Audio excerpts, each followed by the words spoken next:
Welcome to the story. Don't forget to like, subscribe, and support me.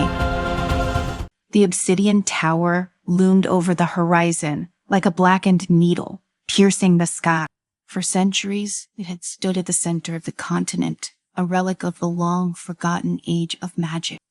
Stories whispered of the limitless power hidden within its stone walls, power that could reshape the world if it ever fell into the wrong hand. But as the winds howled around the tower's base, the wrong hands had already reached out for it. Victor's set first strike came in the dead of night. The tower's guardian, Alice, had been patrolling the perimeter when she felt the surge of energy rip through the air. It was subtle at first, a faint pulse that only someone attuned to the tower's magic could detect. But then it grew, swelling into a dark wave that crashed against the tower, spores sending shockwaves through the surrounding forest. The trees trembled, their leaves shaking as if caught in a sudden storm. Alice's heart raced as she sprinted toward the source of the attack. Her mind raced with possibilities, none of them good. She reached the edge of the tower's sound barrier just in time to see a figure standing in the clearing, his hands raised toward the sky. The man was tall and imposing, draped in dark robes that billowed in the wind. His face was obscured by the hood, but Alice didn't need to see his face to know who he was. Victor, she whispered, her voice barely audible over the howling wind. He was here after years of hearing rumors of his ambition, after years of knowing that this day might come. Victor had finally made his move. He was here to claim the tower, and Alice knew she couldn't let him succeed. With a wave of her hand, Alice summoned the tower's magic to her side. The air around her shimmered as the protective wards flared to life, casting a faint glow that illuminated the clearing. The barrier between her and Victor solidified a translucent wall of light that crackled with energy. Victor lowered his hands, and the dark magic that had been building in the air dissipated for a moment. There was silence. Then he spoke. "So, you were still alive, Alice. I thought you might have retired by now." His voice was smooth, almost mocking.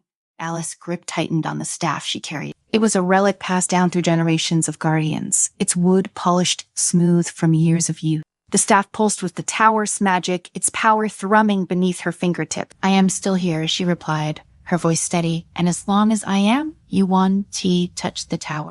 Victor chuckled, a low, menacing sound that sent a chill down her spine. "We'll see about that." Before Alice could respond, Victor raised his hand again, and the ground beneath her feet erupted. She barely had time to react as the earth split open, jagged shards of rock shooting upward in a violent display of power. Alice leaped to the side, narrowly avoiding the attack, but the force of the blast sent her tumbling to the ground.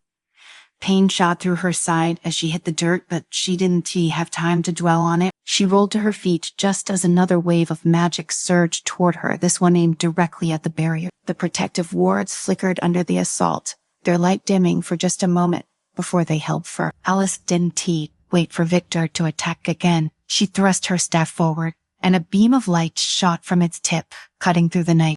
A blast of energy slammed into Victor's shields, but he stood his ground, his dark magic absorbing the impact. "You'll have to do better than that, Alice," he taunted. Alice's mind raced as she prepared her next move. She couldn't beat Victor in a direct confrontation, not like that. His power had grown since the last time they crossed paths, and while she was a skilled mage, she was still only one person. She needed help, and she needed it fast. With a flick of her wrist, Alice summoned the tower, swords to encase her in a protective cocoon. The shimmering shield surrounded her, giving her a few precious seconds to retreat.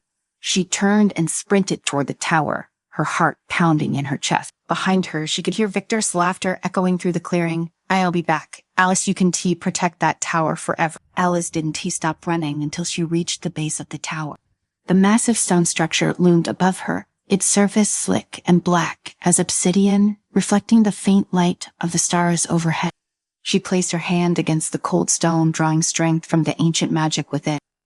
"I won. I'll let you take it," she whispered, her breath coming in ragged gasps. But she knew she couldn't stop him alone. Victor's sad power had grown too strong, and the tower's magic, while formidable, could only protect her for so long. She needed allies, people who could help her fight back against Victor's sad forces and prevent him from claiming the tower's power for himself. Alice pressed her hand against the tower's stone surface once more, sending a silent plea to the ancient magic within. Then, without another word, She turned and began her journey to gather the allies she so desperately needed. Alice's first stop was the village of Woodhaven, nestled in the shadow of the tower's forest. It had been years since she had last seen Gareth, but she knew he would be her best hope. The former soldier had been one of the most skilled warriors she had ever fought alongside, and though they had parted ways after the last war, she hoped their bond remained strong. The journey to Woodhaven was long, but Alice pressed forward with grim determination. She arrived in the village just before dusk, her boots caked in mud and her cloak heavy with the moisture of the forest. The village itself was modest, its streets lined with simple wooden homes and a small marketplace. Alice found Gareth at the local tavern, seated at a corner table with a mug of ale in hand. He looked up as she approached, his brow furrowing in surprise. "Alice," he said, setting his mug down, "didn't you expect to see you here?" "I did expect to be here," she replied, sliding into the seat across from him, "but I need your help." Gareth leaned back in his chair, crossing his arms over his chest. His dark hair was longer than she remembered, streaked with gray, and the lines on his face were deeper, but his eyes still held that same fierce intensity. "You need my help?" he asked, his tone skeptical. "I thought you were done with all that." "I was," Alice admitted, "but things have changed. Victor is back, and he's there after the obsidian tower." Gareth's expression darkened at the mention of Victor Sen's name. He had lost friends, good men and women in the war Victor had waged years ago. The memory of their deaths still weighed heavily on him. "So you want me to fight him again?" Gareth asked, his voice low. "I can do this alone." Alice said, "If Victor gets his hands on the tower's Sen power, there's no telling what he'll do. He'll destroy everything." Gareth was silent for a long moment, his gaze fixed on the mug in front of him. Alice could see the conflict in his eyes, the war between his desire to stay out of the fight and his sense of duty. "I'm not the man I used to be, Alice," he said. "Finally, I am tired of fighting." "I know," she replied softly, "but we don't have a choice. Victor won't stop. Not until he's taken everything." Gareth looked up at her, and for a moment Alice thought he might refuse. But then he sighed, rubbing a hand over his face. "Fine," he said, his voice resigned. "I'll help you, but I'm not doing this for you. I am doing it for them, for the ones we lost." Alice nodded, relief flooding through her. "Thank you, Gareth." "But I swear," he added, his voice hardening, "if you're hiding anything, if this is just another mage power grab, I'll walk away. I've had enough of your kind secret." Alice swallowed, knowing his distrust ran deep, but she also knew that without him, they had no chance. "I am not hiding anything," she promised. "You'll see." Their next stop was the Elven Glade, a secluded area deep in the heart of the forest, where the reclusive elves kept to themselves. Alice needed Lyra, the elven healer who had once aided her in healing magical wounds during a previous conflict. Though elves rarely interfered with human affairs, Alice hoped Lyra would recognize the danger Victor posed to the entire world. When they arrived at the edge of the glade, Alice could feel the ancient magic that protected the area. The trees seemed to whisper to each other, their leaves rustling in a language only the elves could understand. "Do you think she'll help us?" Gareth asked, his voice low as they approached the glade troll's entrance. "I hope so," Alice replied. "We need her." The path ahead opened into a clearing bathed in soft golden light. At the center of the clearing stood Lyra, her silver hair catching the light as she knelt beside a cluster of flowers. Didn't he look up as they approached, but Alice knew she was aware of their presence. "Lyra," Alice called softly. The elven healer rose gracefully to her feet, turning to face them, her eyes bright and piercing, fixed on Alice with a mixture of curiosity and caution. Lyra said, her voice melodic, "It has been a long time." "Too long," Alice agreed. "I need your help, Lyra." Lyra's gaze flicked to Gareth, then back to Alice. "I assume this is about Victor." Alice nodded. "He's coming for the obsidian tower. If he gets its power, it will mean the end for all of us. I need you." Lyra was silent for a moment, her expression unreadable. Then she sighed softly. "The selling tower is dangerous, Alice. You know that. It's been sealed away for a reason." "I know," Alice said, her voice urgent. "But if Victor gets to it first..." "You want tea stop," Lyra finished, her tone resigned. "Very well, I will help you." Alice breathed a sigh of relief. 2 allies down, 1 to go. Gareth remained silent as they left the glade, his face betraying nothing of the storm of emotions Alice knew were swirling beneath the surface. Trust was fragile among them, and Lyra's calm acceptance hadn't soothed the tension. He hadn't said a word since they'd convinced Lyra to join them, And Alice wasn't sure if it was because he didn't trust her, or if the weight of the past still held him in its iron grip. She knew what haunted him, what haunted all of them. Victor had torn lives apart before, and Gareth had seen firsthand the destruction the mage's ambition could bring. His mistrust of magic was deep-rooted, and Alice feared what might happen if that mistrust grew into something worse. She couldn't afford to lose him, not now, not when Victor was so close. But Gareth was a soldier, and soldiers rarely fought for causes that didn't resonate in their heart. She would have to prove somehow that this fight was worth it.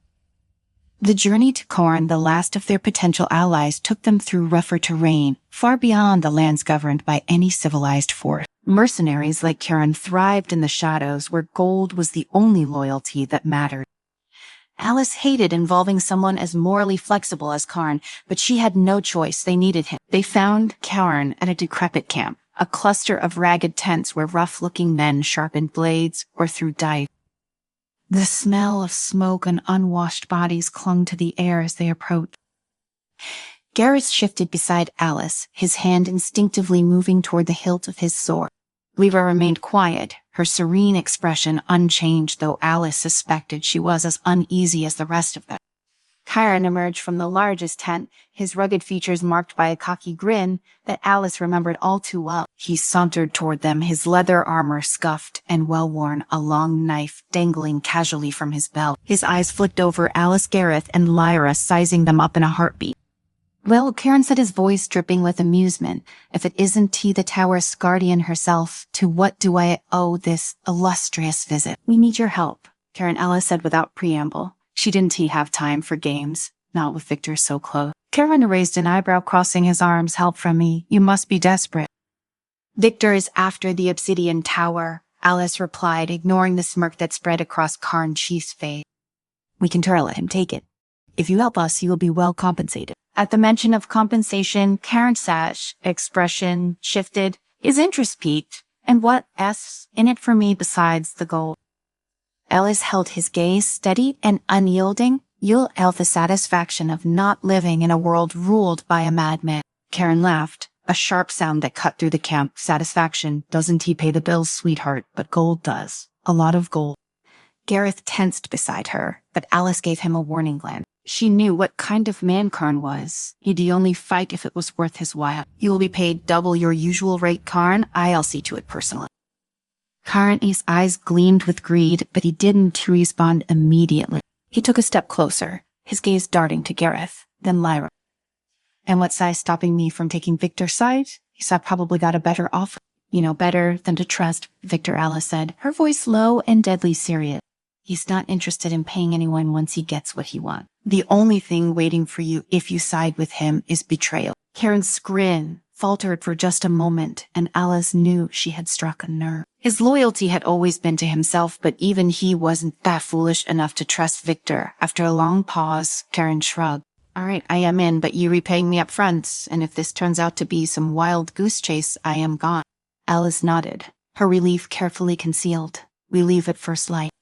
With Karen reluctantly on board, their party was complete, but Alice knew the true challenge lay ahead.